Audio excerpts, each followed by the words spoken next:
Today, we're talking business. No, you're not. Specs, now. Mention the dynamic range, rookie. And say 45 megapixels. Don't lie about our sensor. 45 megapixels, 14-bit RAW, 30 stops of dynamic range. You've spent enough time listening to gurus read spec sheets, enough chasing views, enough buying gear you don't need. It's time to think bigger. It's time to build a business, not just a portfolio. Welcome to Content and Cash, the only podcast dedicated to teaching you how to make money with photography, videography, and AI content from real creators actively in the industry. Content and Cash is powered by FlashFilm Academy's Flash 5 framework, available only at flashfilmacademy.com.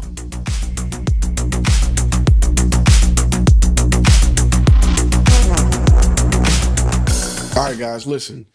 Every year I try to bring it when it comes to content cash. I try to up it when it comes to content cash. So in 2026, we're taking it to the next level by bringing on a full-time co-host, the one and only Ross the Boss. And I call him Ross the Boss. That's our inside joke. We're going to talk about it in a little bit. But I want to welcome you to the show.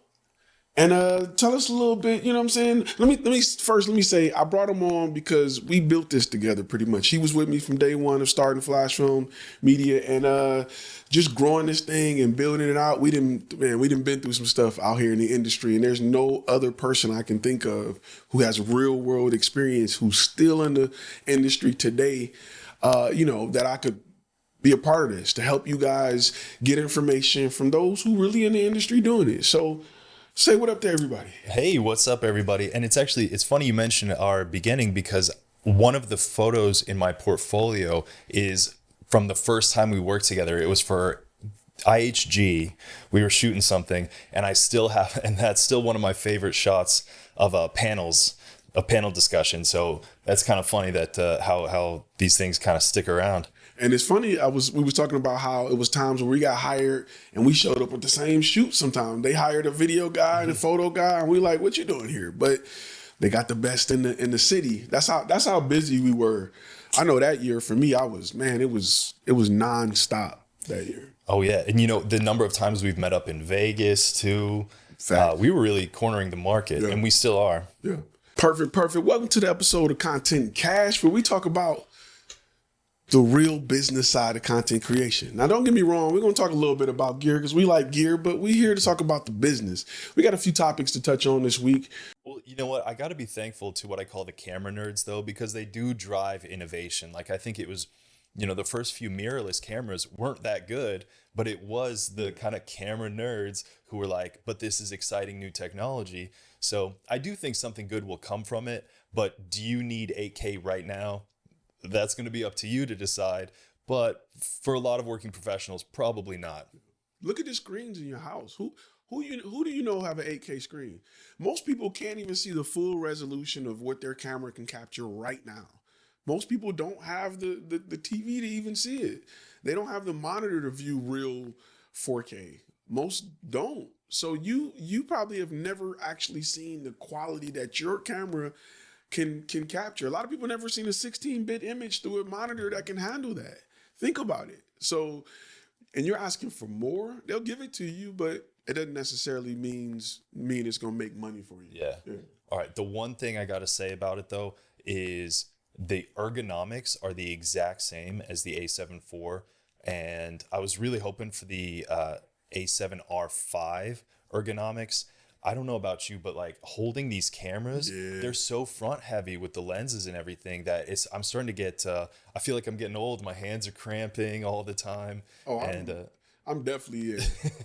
The Army years, my hands that's what made, like being in the Army and just hurting after a shoot and even doing like corporate shoots, just getting older is making me be like, listen, I got to really focus on the business because I can't be the guy that's running around taking the pictures. I love it. I know about it, but I just don't have the body to be everywhere all the time with two camera bodies on. Yeah. And, you know what I mean? So I totally agree with you. Getting old, you start to look at, just how the camera feel in your hands that you don't even think about that in your 20s when you're a photographer. Isn't that funny? We've been in the game so long that now we're trying to think about what gear do I need that's going to be best for my back. It's Right. like we're not even thinking about the clients anymore. We're thinking about like what's going to make my wrist feel better at the end of the day. Like, Because you got to think about, if you're not thinking about that, either you haven't been doing it long enough or you haven't had the success where you're repetitively out there. I know what it's like to, man, I bought my massage chair because I was shooting corporate events and my body was just aching. I bought a foot massager because I was on my, as a photographer,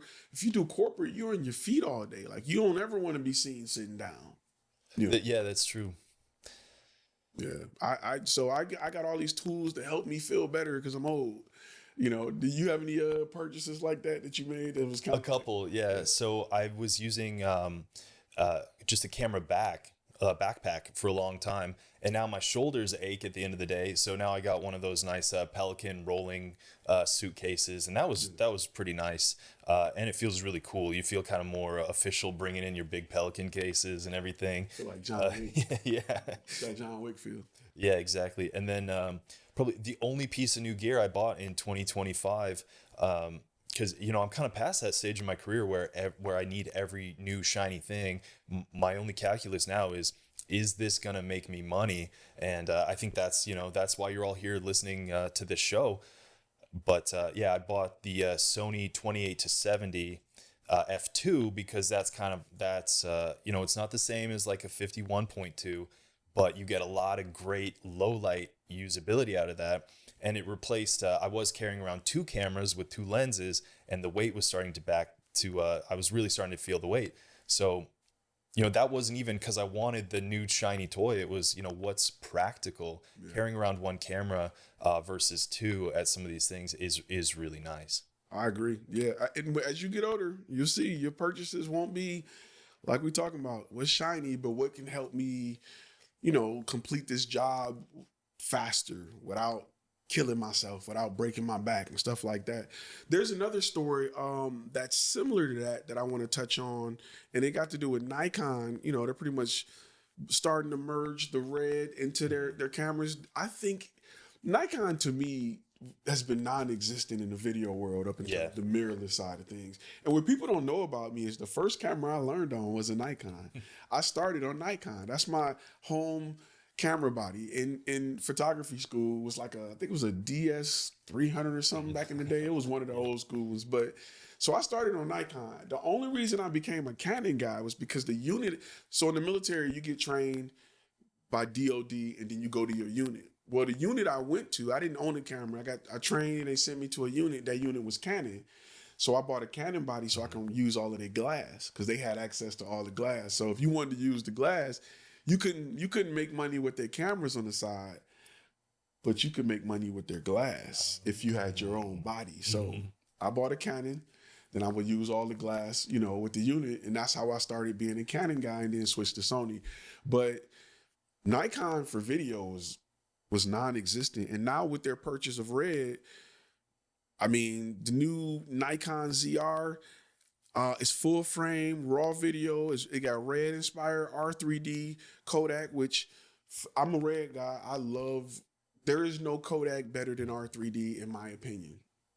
That's just me. I'm sure everybody, some people like Blackmagic Raw, that's cool, but R3D, and they held a patent for the longest for a reason. But the new Nikon 15 plus stops of dynamic range, 32-bit float.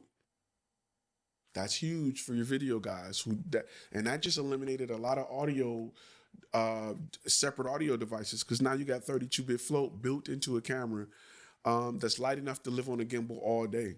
So the Nikon Z-R, you may want to look for it. You may want to check it out if you're a video guy.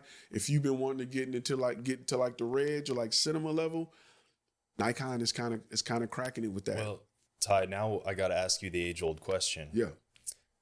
Does size matter? Not with that one. Not if it's Red. Well, it's a tiny, tiny camera. It is. This new Nikon. It is. But some of the clients are dinosaurs, and they still think that a bigger camera is a better camera. So can you show up to a professional shoot for a major client with, we know the specs. We know that this is going to be a great camera for filming, but will the clients know that? And what will be their perception of this tiny body? I haven't had too many clients like really stop me in years to say like, what is that? Yeah. You know what I mean? I think the next step is to show up with an iPad and start filming. That's the next step. And get clients to accept it. Because I've been getting clients to accept cell phone footage, Yeah. But I think a difference between you and someone who's maybe getting started is you have a robust portfolio. Your reel is really good. So people can look and know that you deliver a quality product. So that their anxiety might not, if you show up with an iPhone, you're like, just trust me, I'm going to make some movie magic. I think they're going to have a lot easier time doing that. I can see of your that experience. Yeah. Yeah, I can see that. I don't, I'm so quick to move clients away from the ideology of like worrying about my gear. Yeah. And focus more on the deliverables. And I think that when you approach them and you're not talking gear all the time, I think, you know what I mean? Because I don't trust photographers or videographers that lead with gear when it comes to clients, because the client don't know. They don't understand the difference. They just hope you got the latest and greatest. Right. You know what I mean? They just hope you got the latest and greatest. So I personally, I don't think it's going to be a problem. I think it's going to be, decent. I do got one more story I want to go into before we kind of have a little story time real quick. I want to go into right now, a lot of people with the A7 A7 IVs, they're having firmware issues. They're breaking a lot of A7 IVs. I know we had a light graphic for it, but I don't know if we're going to Available only they were at breaking a lot of them. Have you FlashFilmAcademy.com. had any problems? Actually, this is the first I'm hearing of it. and the camera I use the most is my A7 IV. Today. And so I'm definitely not doing that firmware update until they get Mention that the dynamic range, rookie, So and it's save 45 everywhere. megapixels. Don't lie about our sensor. One of the first places I seen it was Jared 30 Payne's stops of one of the dynamic channels I range. watched. You've my spent phone enough ain't like time listening to his, but gurus read you know what spec I'm saying? sheets. I may go Enough back chasing one day and views, get there one day. enough But buying gear so you it's don't breaking a need. lot of them. It's time to A think lot of bigger. A7 It's IVs time right to now. build a business, not just a but portfolio. it adds a lot of great features. Welcome to so, Content and Cash, the only podcast you dedicated gotta- to teaching you how to make money with Listen, photography, assuming your camera videography, survives, and AI right. that's content. great. From real creators worst actively case in the scenario, industry. maybe Sony Content and has to do Cash it. Who knows? is powered by But, FlashFilm But Academy. that's actually a cautionary tale. I'm never. Available It doesn't only matter what it at is. I'm never the day one FlashFilmAcademy.com. patch guy. I wait for like the 2.1, not the 2.0. That's my I'm beta guy. talking Like, business. I'm not smoking. Specs. But Mention the not on dynamic camera, range, though. rookie, I'm- and save 'cause it's just 45 so much work megapixels. to Don't lie about our update. sensor. That's true. So I'm like, by the time I read about it and feel like connecting You've the camera spent enough to it, time listening to connecting the gurus cable read to it and spec do it, I'm sheets. just Enough we're chasing probably at views, 2.2, enough like, buying it's gear not you a- don't need. Unless it's like a It's time to think significant bigger. update, like It's time to build a something business, like the not Reds, just the a portfolio. Komodos keep updating. Welcome to and Content get and better Cash, autofocus. the only podcast So, dedicated to teaching you how to make usually, money with photography, kinda spot videography, on and making AI sure I content set those, 'cause from I'm- real creators actively in the industry. The autofocus Content is and real. Cash I don't use it is often, powered by but FlashFilm Academy's Flash 5 I framework, don't think it'll ever do available that. only at Yeah, they keep coming out with cool stuff, FlashFilmAcademy.com. like the ability to control it. We had one recently. It was more like network. So you can automatically sim proxy, stuff like that. It was a lot of cool updates. Business. No, you're not. For Red. Specs. They've Now, slowed mention the down a little dynamic bit. range, rookie, It's and save not 45 sure. megapixels. Don't lie about our sensor. And it could be me. I could probably go to Red There's website. stops of right now. dynamic range. You've So, spent enough hold time that, listening to you know, gurus read spec with a grain of sheets, salt. enough Nah, chasing views, may not enough be buying accurate gear you on don't my- need. On my part, It's time I'm to not think there all the bigger. time. It's time You to know. build a business, But not we can just a kind of get into portfolio. story time and just talk a little bit about. We can get that graphic off the screen. We won't need that. Just talk a little bit about just how we started, because I want to kind of fill the guests in on kind of our story going back a little bit. Just because you were with me when I pretty much started everything. We started working. I want to say it's been at least 10 years, Yeah, I think 9 or 10 years. 10 years probably. and it's to the point where we've been just covering all kind of different stuff in the city. We've bumped into each other, not unknowingly bumped into each other, because I got hired for video, you got hired for photography, and bam, we here for some huge brand. I think one of them was That was Howard Hughes the first time that happened. Howard Hughes. Yeah. Yes. So, and we, tell them just some of the brands, some of the companies that either you've worked for, we've worked for. One of my biggest, yeah. Oh, yeah. My biggest client right now, I'm doing a lot of work for Wells Fargo. I've worked for Microsoft. I've worked for, I do a lot of trade organizations. So I've worked for all the major garage door companies randomly enough. You know, you never know who you're going to meet and which directions your career is going to take you. So that a big piece of advice I have is talk to everybody, tell everybody everything you do. Like with Wells Fargo, I was shooting their events and I said, hey, by the way, I do a lot of headshots.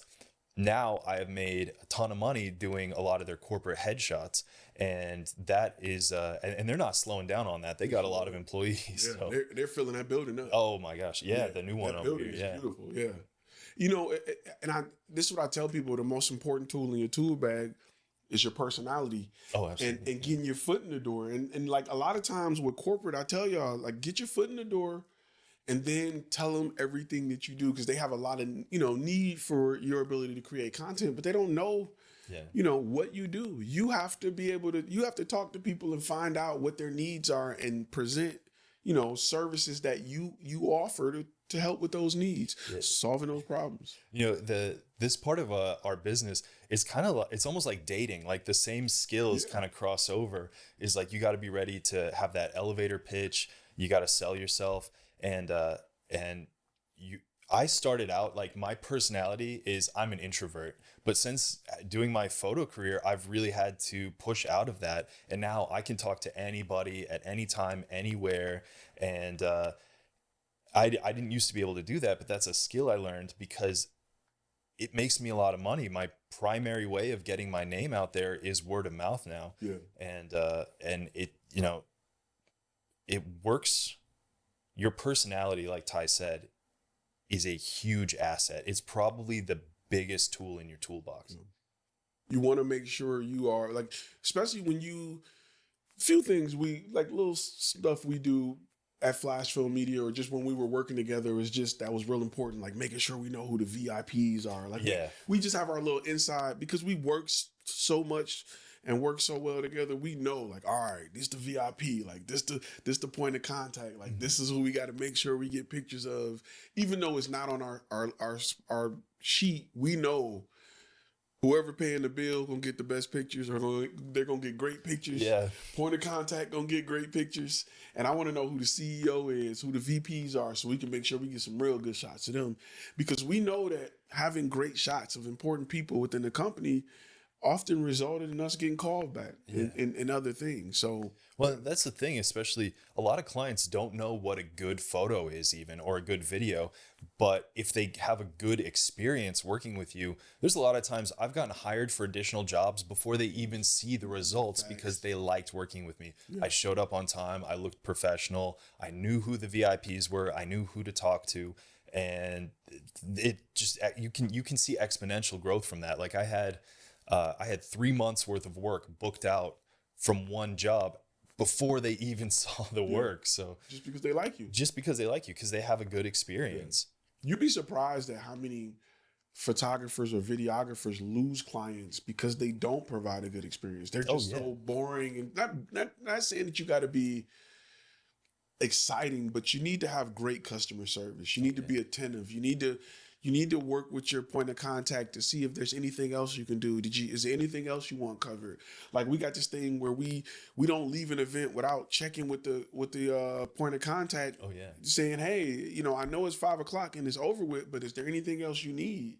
Like, that's just, that level of customer service is something that I don't see with other photographers or videographers. And they wonder why, they don't get the callbacks. At 5:00, you were gone. At 5:00, I talked to the point of contact to make sure we had everything covered, and they remember that and they appreciate that. And those are just little things that a lot of people just don't do in the industry. And you can tell because they don't, they don't get the callbacks. And, in this industry, it's all about the relationships. It's all about, getting in with a company and then them hiring you multiple times. It's not always about finding new clients every month, but it's about nurturing the clients that you currently have. What do you think is like your longest clients that you've, worked with? Oh, I've had one for 8 years, and they have taken me all over the country, all over the world. I shoot with them maybe like 20 times a year. And we're in Vegas, we're in Miami, I'm staying in these 5-star hotels. I'm getting,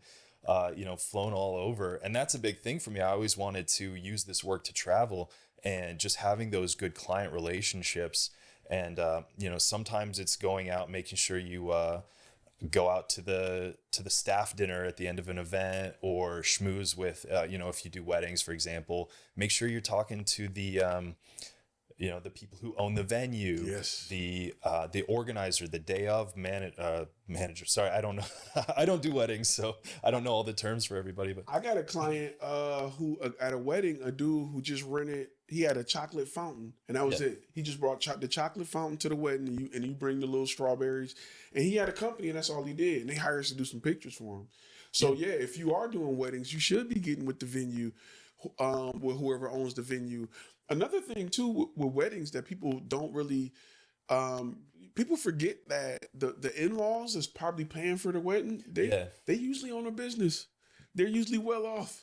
They usually have a company or a part of a company that can hire you. I got hired for some corporate stuff, shooting a wedding and just talking with the bride's father, and turned out he owned a company, and they hired me for something different, and boom, that was a whole nother, years of work just from talking at a wedding, just from shaking hands and getting to know people and having a really good business card. Yeah, it's true. The other vendors too, Yes. they're always hungry for more content, and if you can provide that for them.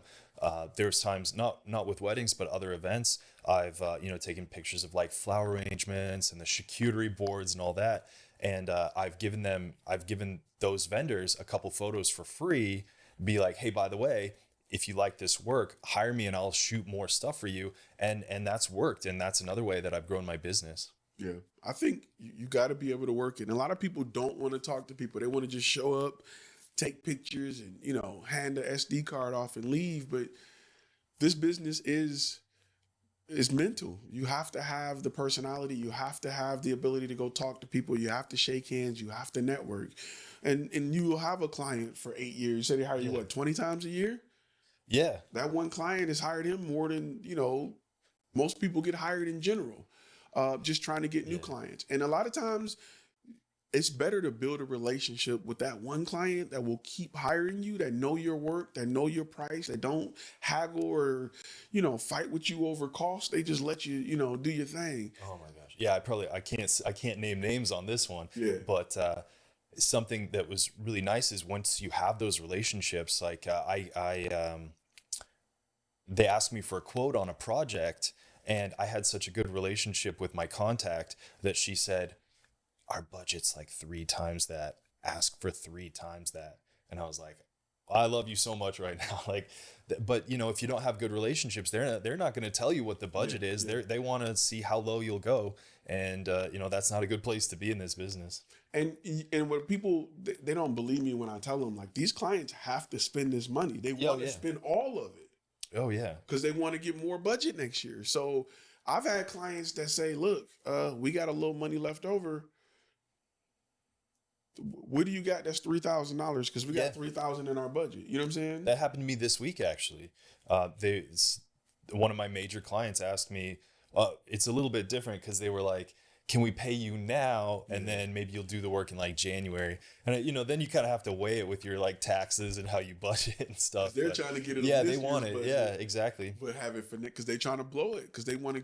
Right. I had that happen a lot during COVID, where businesses were like, "We're gonna blow the budget, but look, we gonna cancel it because we know y'all smaller companies need help." I had two of my biggest clients booked a job with me knowing they wasn't gonna do it, and they knew the deposit was non-refundable, of course, and they were like, look, we know smaller companies are going through it. We rather you have this than nothing. So, and now those are like, just to have a company that's willing to it's a lot of money to you. It's nothing to them. It's nothing to them. Right. And it's not even their own money. Right. It's nothing to them. Yeah, I'm glad you said that. I'm glad you mentioned the deposits, because that brings me back to something that, it's really great having someone who works in the same field as me that I've known for so long, because I remember 2020, I got killed because my contract didn't say that my deposits were non-refundable. And I think it was like, don't quote me on this, it was like 2018, a court ruled that deposits are refundable, which kind of makes me wonder what's the point in the first place. Right. And I was telling Ty about this back in 2020, and he said, you got to phrase it differently. You got to put it in your contract that it's non-refundable first payment or something like that. And you know what? My contracts are different now. So it's nice to have someone, that's been through it with you that can, bounce ideas back and forth. Because I was getting hit on that I learned that really, it's crazy. I learned that shooting weddings. I had a couple that was on again, off again, on again, off again. I was like, listen, man, I can't keep moving this because y'all, loving each other one much and fighting the next. And I was just like, look, we can only move it one more time. And they were like, well, can we get I think I ended up giving them a refund. I was just tired, like here. Yeah. But I was like, no, never again. And you just got burned by it. And I was like, okay, well, this is what I'm gonna do. I'm gonna make sure the deposit, which is now a retainer, is not refundable. So I, put it in place, and it's saved my butt ever since. And there's thousands of photographers or videographers that watch the channel that hit me up like, Ty, like the non-refundable retainer is a game changer. I'm like, because your time is money. If I book a weekend, I can never rebook that weekend. I can never, and in this industry, especially in corporate, there's hot days. There's seasons that's, oh my gosh, you know what I'm saying? Like if you missed, you got hot seasons where you're booked, and you don't want to blow that for somebody that's indecisive. Isn't that kind of funny though, how there's always a few days each month where, I might not work for a week, and then there's one day where 4 big clients want me on the same day. And thankfully I got Ty here, and and that happens a lot. That's why you gotta have a partner. You gotta have somebody that you can be like, hey, I need you here. Because think about it, as a small company, and we've always said, like, anything could happen. I could slip on a Skittle and twist my ankle, and I got, Walmart that I'm working with. I don't want to lose Walmart. Oh, no. You know what I mean? You want to keep whatever company you working with, you want to keep them happy. And you want somebody that you can trust that'll go and knock it out and deliver great quality, but deliver, we have a customer service standard that we live by. Like, and everybody don't, you don't want to send everybody to represent you or your brand if something happened. You want somebody that you can trust. Right, absolutely. And that's why I tell people it's a partner system. Go find you somebody that you trust that can produce the quality that you like, and that can produce the level of customer service that you respect, that you can, say, hey, cover me if this go wrong, and I'll cover you if that go wrong. And because teamwork make the dream work, I'm telling you. Yeah, and like we were just talking about, those hot days, they absolutely do exist. Yeah. And my biggest fear sometimes is that if I tell a client no, and they find someone else, they might just keep using that other person, or they've got, another person to call. So as much as you can say yes to those things, it's really useful to have somebody that you trust that you can send to some of these things. Because we know if some client let us get our foot in the door, that other photographer is done. Right. That's just how we've operated. It's very few clients we've gotten and lost, unless we were like, all right, I'm tired of working with these guys. Like, these guys are paying. Isn't that nice being at a part in our career where we can fire clients, like we can get rid of bad clients? I've been doing that so much lately, and it feels good. It feels real good. Cause like I don't need or want your money. Right. Just someone else will put up with your BS. It won't be me. It won't be. Sometimes it be like that. And I know wherever you watching and sitting, you may think that's like pie in the sky. You're not far from it, but you will get to the point where you're like, all right, look, I'm not dealing with this. I got some on right now, 2026. They're not gonna make it to 2026. It just is what it is. Yeah. Because it's not happening. Well, Ty, we're making ourselves sound kind of old here. Let's circle back around to that topic of how both of us got here through blood, sweat, and tears. And that was something we were talking about after a shoot we did together. We were just having lunch, and we were talking about how a lot of people who try to give you photography advice, they had some kind of lucky break. They had something that got their career going. They knew somebody. I don't know anybody. Yeah. Do you know, like now I know people, but at the beginning I didn't know anybody. Yeah, when I first started trying to do this thing, you're right. All the advice was from people who was a photographer for a famous YouTuber or who cousin, and they had their big break was being in the right place at the right time, filming the right people. We didn't have that. And how do you recreate that? Those are the people giving advice. Like, I was at the right place at the right time. You're like, yeah, but I can't recreate that. And so I think we both found success through just persistence and hard work. And I think that's why we decided that a show like this would be valuable. Absolutely. Yeah. Cause I think, and that was the hard part was like, yeah, I see other guys that made it, but they even couldn't tell me exactly how to meet it. Like, Right.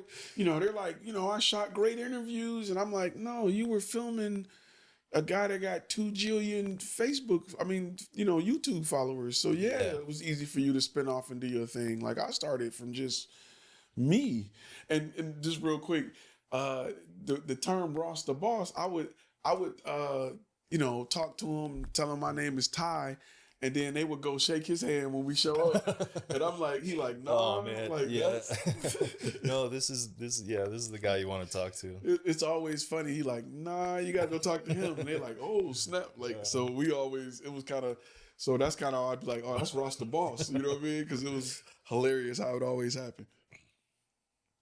But I think that, a lot of, and you got to be careful when you're taking advice and you're getting courses and you're learning from people, because a lot of times they can't bottle up what made them successful because it's chance, it's timing. Yeah. Whereas I feel like the FlashFilm Academy approach is different because, we help you look at the landscape. We help you look and see, okay, well, this is my skill set. This is my location. This is what the market is looking for.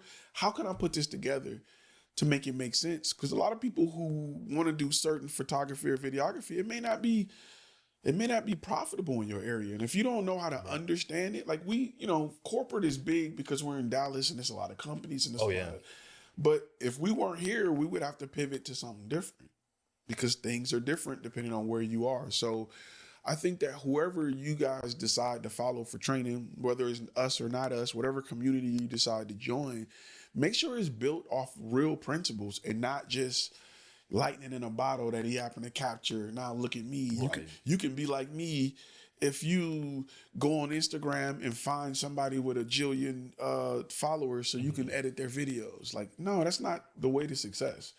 You got to learn the business. You got to understand what clients want, what businesses want, and why they choose you or may be choosing you. And a lot of people just don't think like that. They think I'm going to buy great gear and get lucky. And I don't play by that rule. Yeah, it happens, but it's rare. Yeah, it's really rare.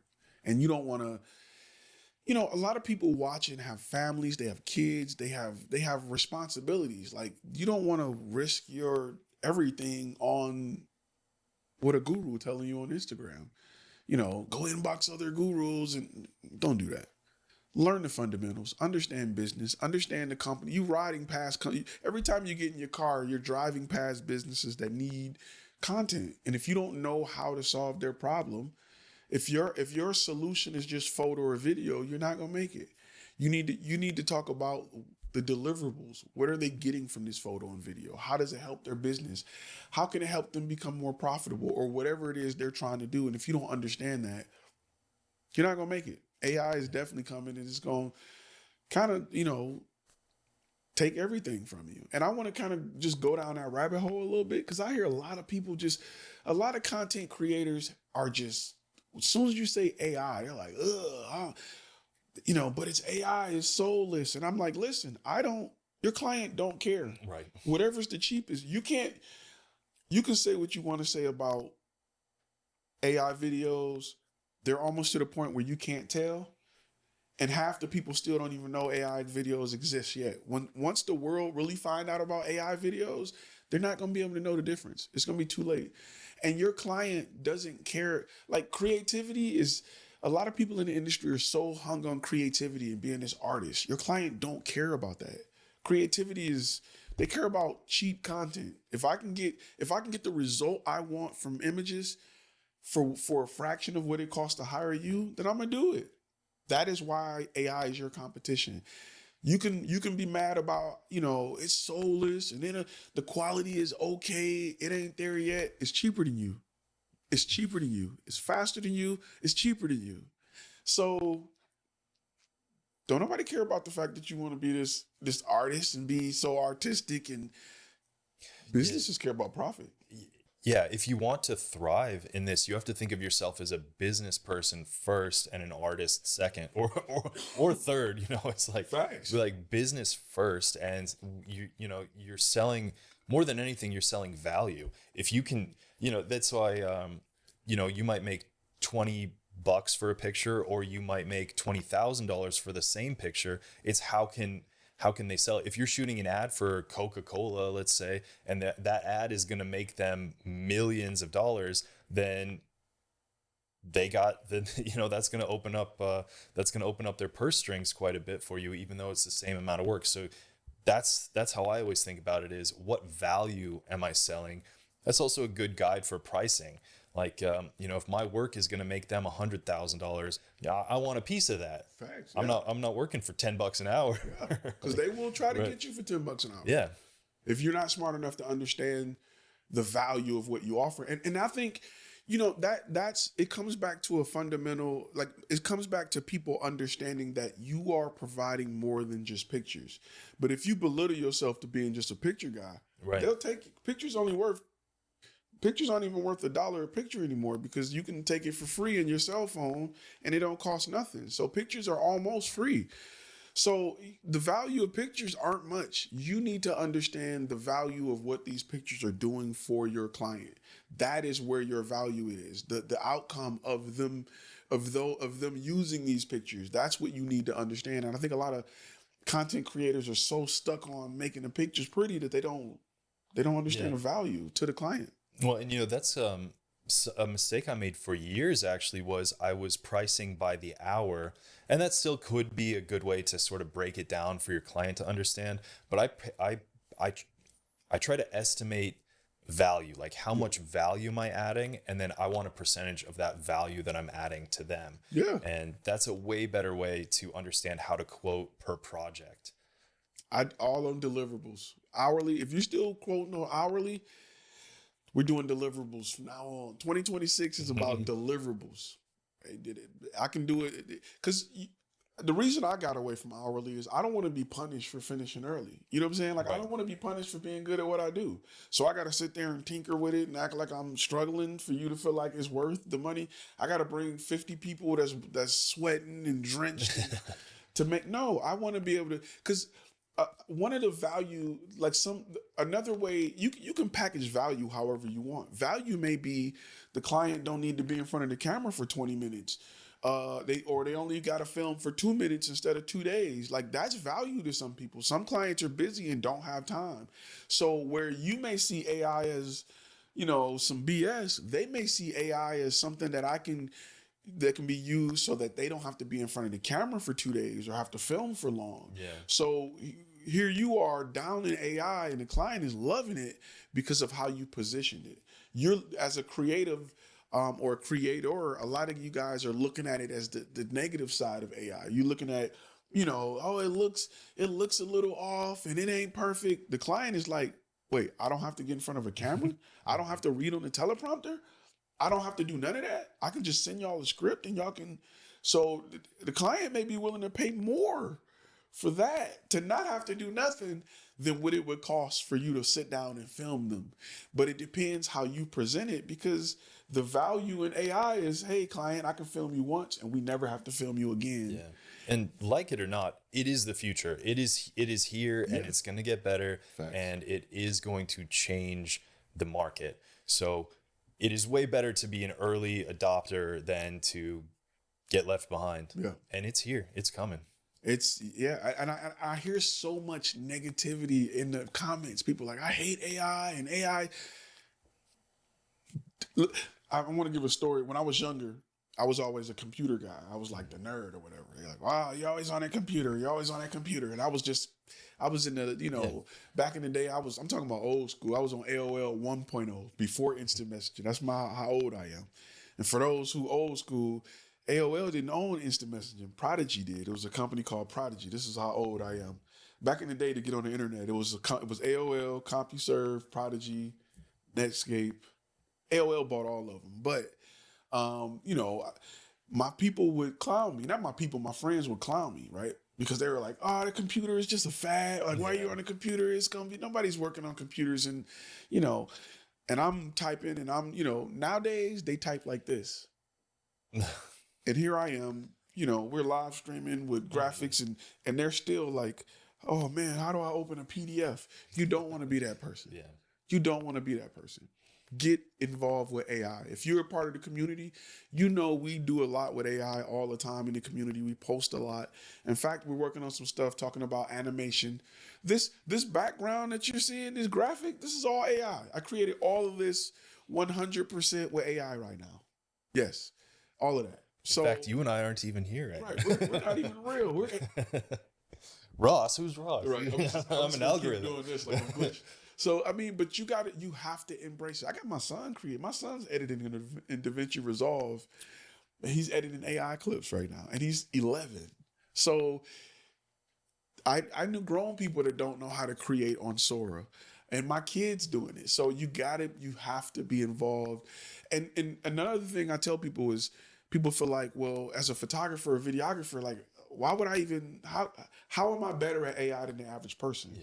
When you describe an image, you describe an image that is backlit with the water, with the light reflecting off the water, shot at f130 as the car pans on a, you know, you describe it in a way a photographer sees it, with camera settings and shutter speed and depth of field and Rembrandt lighting, and the average person don't. They say, give me a guy standing on a corner.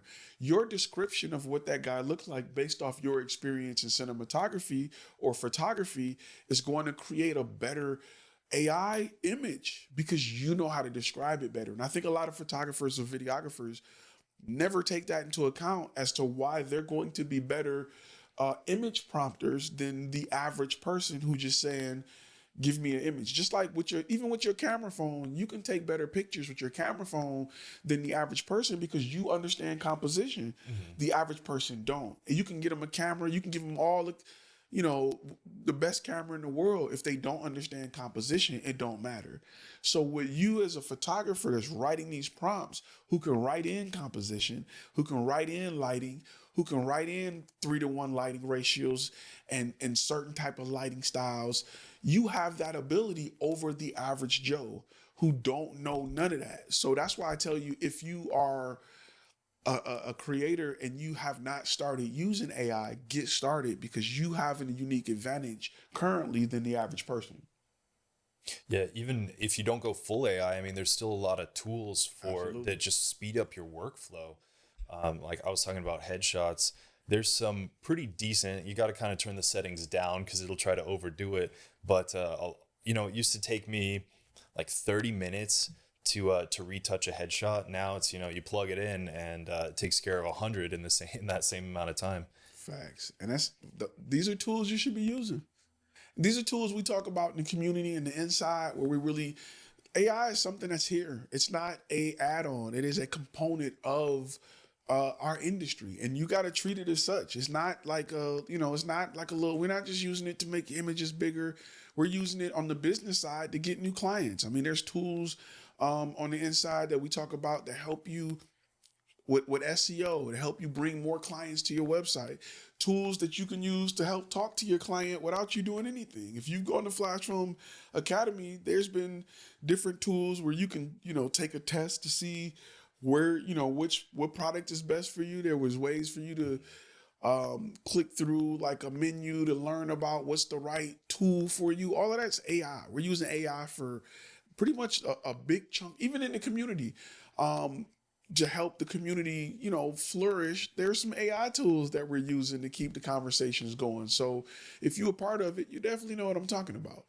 And I think that if you are in this industry, you just can't, don't duck AI. Don't be one of those guys. This industry is a tech industry now. Cameras, photography, and videography, it's a computer industry. I mean, it's a tech industry now. It's not like it used to be, 30 years ago, I met guys that I'm a Nikon guy and I'm not dealing with no computer and you can't be a photographer and not, remember when you could be a photographer but not good at computers back in the day? You can't do that no more. You have to be a computer guy if you're a photographer, because you can't edit your images. You can't post your images. You can't do anything with your images. Or even get through the Sony menu system. Right. You got to be, if you're a Sony guy, you got to be. Yeah, you know the menu. Yes. The infamous menu. It's getting better. It's a lot better. It's a lot better. If you go back and go fire up an old A6300, A6200, oh man, I still got one. I still use one in Studio A. This is Studio B. This is FlashFilm Academy Studio B, but in Studio A.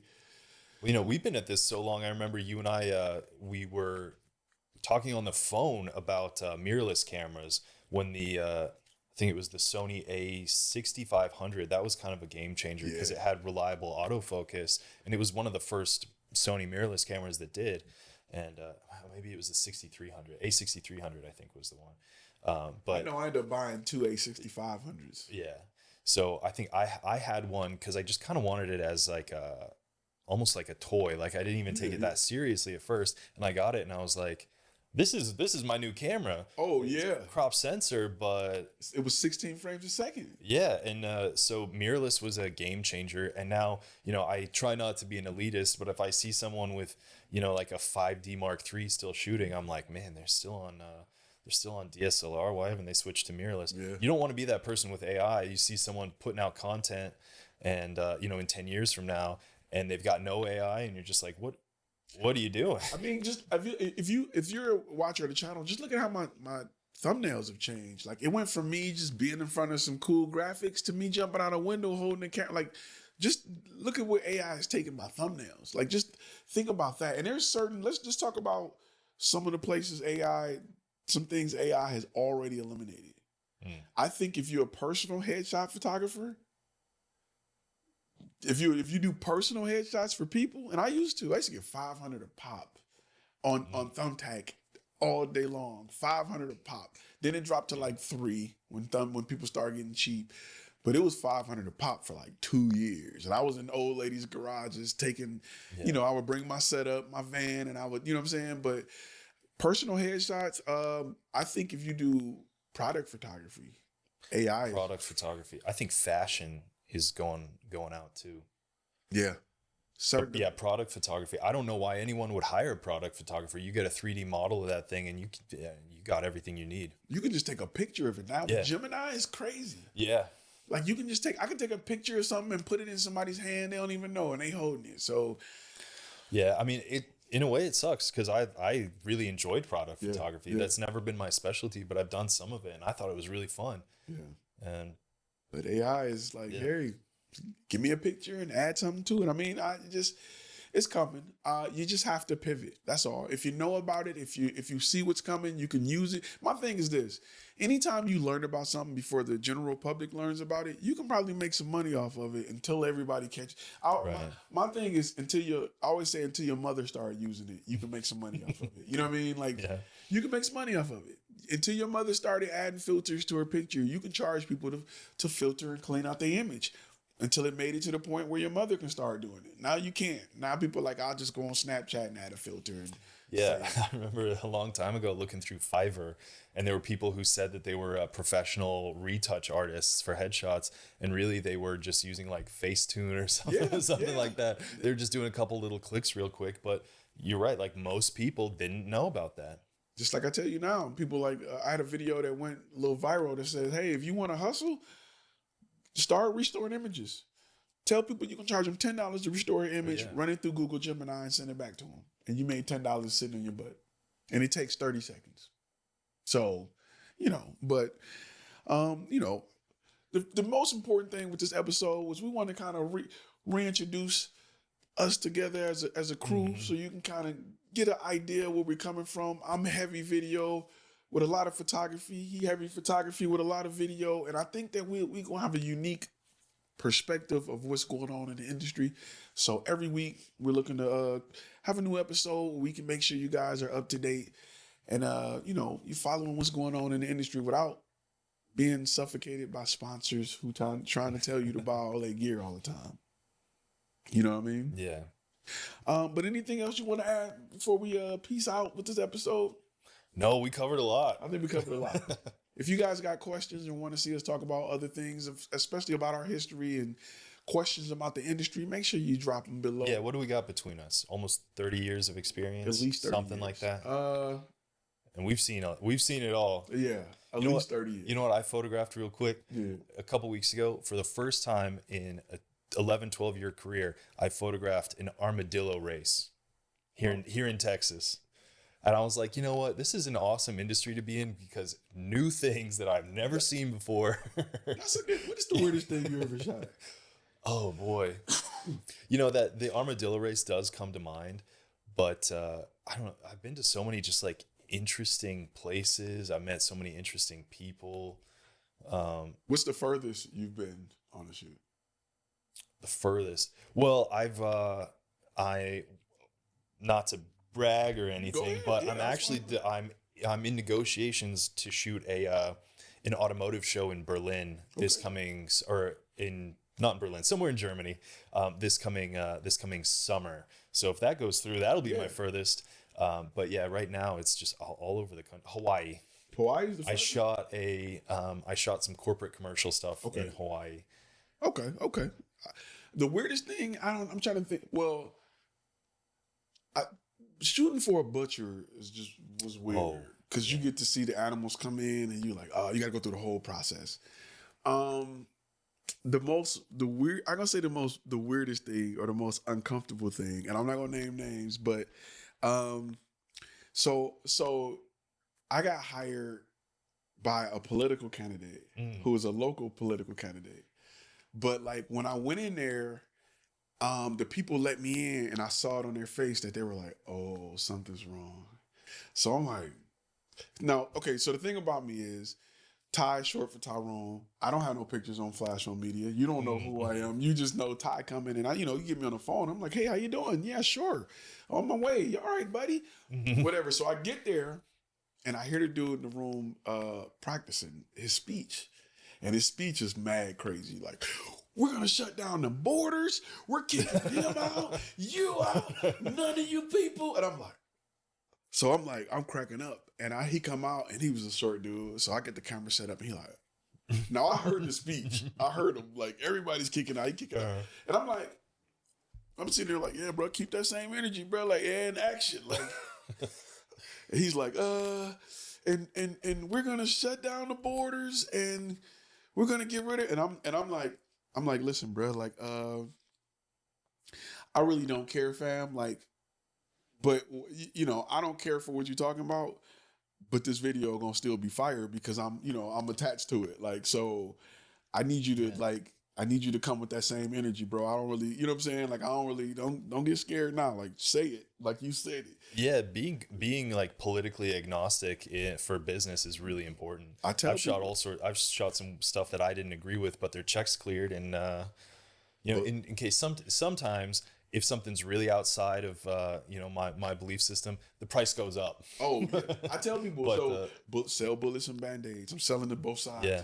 And it's times you in some places and you like, man, but I mean that happens in the military. Like in the military, you got to film some stuff that you really ain't. I think that's probably any job. Yeah.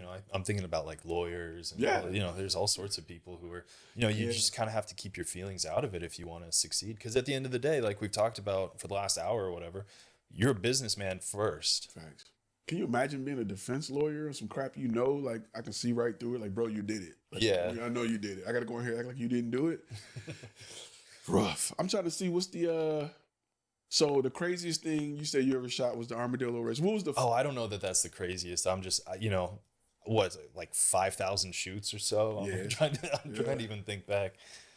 I have had to sign a couple NDAs, and one of them is coming to mind that was pretty crazy. But I'll have to tell you about that when the cameras turn off. And I was telling you my last NDA. I can kind of talk about it because it was for Samsung and Verizon because it was right when they came out with the flip phones, the fold phones. It got access to one like way early, like way before they were. I'm gonna say they were a thing, but so it was a big investor conference for Samsung, and I was brought in with Verizon because they were Verizon had won. Samsung had did this thing where kind of what Apple did. Whoever's the highest bidder get access to the phone on their carrier, and you get it first on your carrier. So I think Verizon had won the Samsung bid or whatever to get the flip phone first for Verizon. So this event was for them to teach their top sales reps like what it is, what's coming, kind of give them a sneak peek. So it was all kind of stuff, but I couldn't show any of the images from the event for like 3 years, which I think has been longer than that. I don't even think I know where the picture's at. So, yeah. Okay, I thought of it. Okay. I got to film this extremely wealthy person. They had a brand new house built, and they wanted an art piece on their infinity pool. I remember. And so they brought in a crane. It was a whole thing. They brought in a crane to lift it over the house and put it down on the infinity pool. And I mean, I got the drones out. I had like a 7-camera operation. I put a GoPro on everything. So for y'all that's watching, he was paid to watch them bring an art piece and put it in the house, which they had to lift it over the house to put it in the house. And he was paid to photograph the whole thing and video it, right? Yeah, video. Yeah. Crazy. Yeah, I got a drone time lapse. I got interviews with the artist and with the architect of the house, because the house was a brand new build too, and it was just, it makes you realize how much money there really is out there, and in this industry, you can get a pretty big piece of that. Yeah, and let's touch on that just a little bit, because in this industry, you think you know what money is until you get in this industry and you start seeing companies just have it, or people just have it. Remember, were you with me with the one lady who wanted to? She had we had to keep going back because she wanted to film about her having a bunch of kids, and I remember we took, what's her name with us? I can't think of his name. He was a videographer, but he's the editor. Matt. Matt. We took Matt, and she wanted to skate, but she couldn't rollerblade. So Matt had to like stand off camera and like push her while I filmed it. Because I don't know. I don't think. Yeah, I was not there for that one. Was it one? I think because we had to go back like 3 times. I think you went with me one time. Maybe. She was a Dallas Cowboy cheerleader and yeah. But anyway, it was a crazy story. But that was one of the times where I'm like, ma'am, you trying to sell the idea that? And this is, look, rich people get money, and I think she probably spent like $20,000 on like 2 days worth of shoots of her skating in a park. And she couldn't skate. And she was just trying to sell this.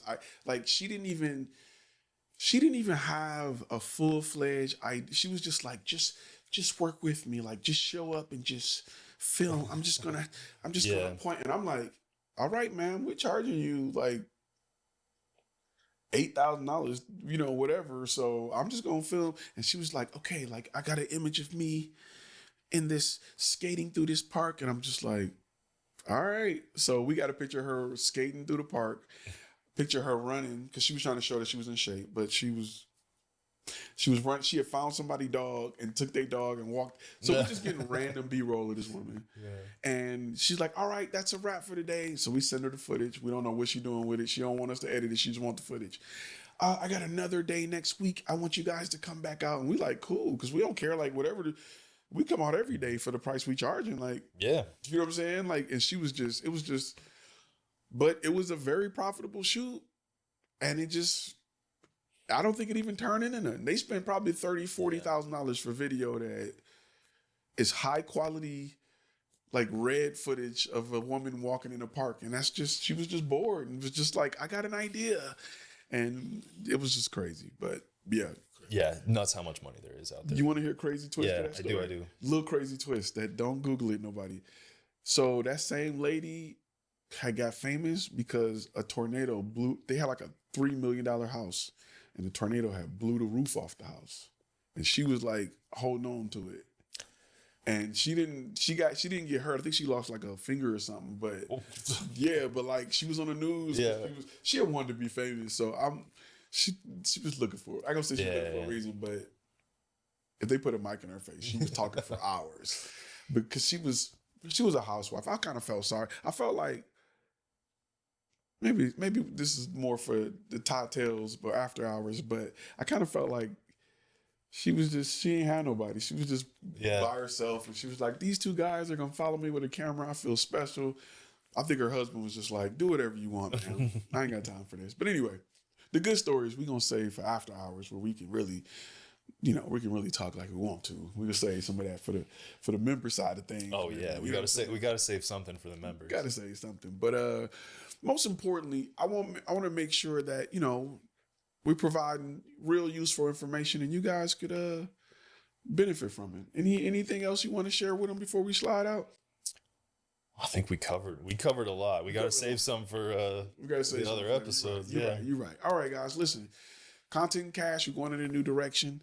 We're going to continue to have topics. We're going to continue to talk about, some camera gear, some news, but a lot of business.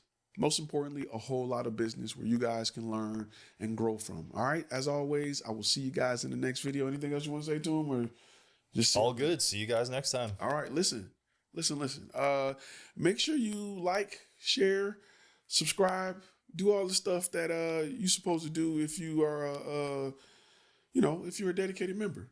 Do all the stuff. All right. As always, I'll see y'all in the next one. Today, we're talking business. No, you're not. Specs now. So this is the brand Mention new. the dynamic range, rookie. Right. 15 stops of dynamic range. And say 45 Don't lie about our megapixels. sensor. 45 Megapixels. Right. Clients only care about your gear. They don't care about your